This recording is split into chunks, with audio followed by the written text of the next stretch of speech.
Mix by AG recording studio.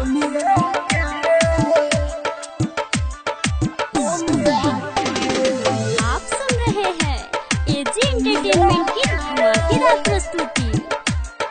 DJ Mukesh Chakiya.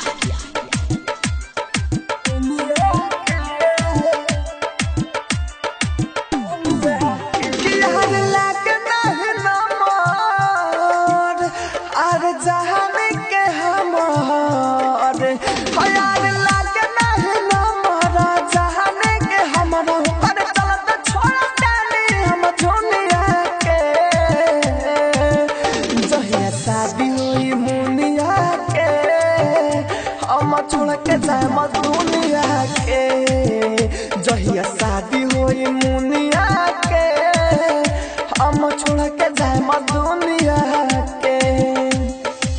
Mix by AG recording studio. DJ Mukesh Chakiya. हम छोड़ के जाए दुनिया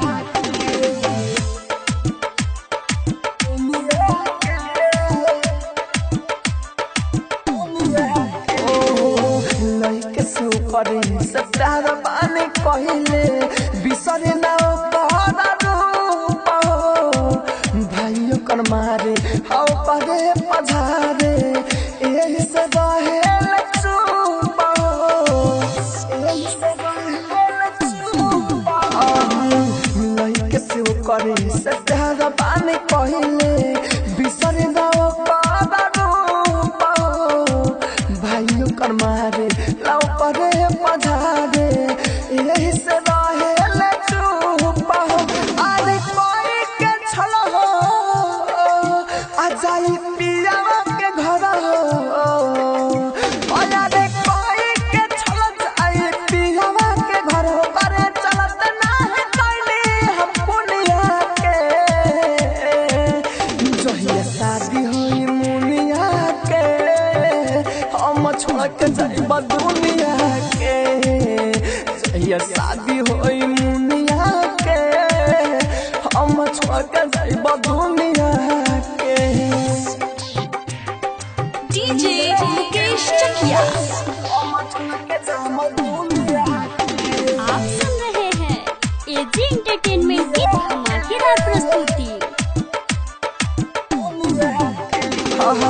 रही तरह होरी लधोका खाए पहिला बेरी हम राहुल राजधानी के अपन बनई है जहिया हमर सनम जहिया हमर सनम रही तरह होरी धोखा खाए पहिला बेरी हम राहुल राजधानी के अपन बनई है जहिया हमर सनम नहीं होई पारा है जहो हमर फाटी कर जहो नहीं होई पारा है जहो हमर फाटी कर सब बात हम चुन मुनिया से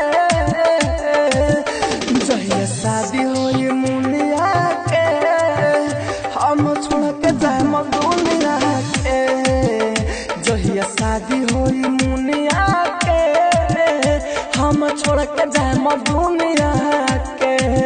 mix by AG recording studio Roshanpur Sapaha.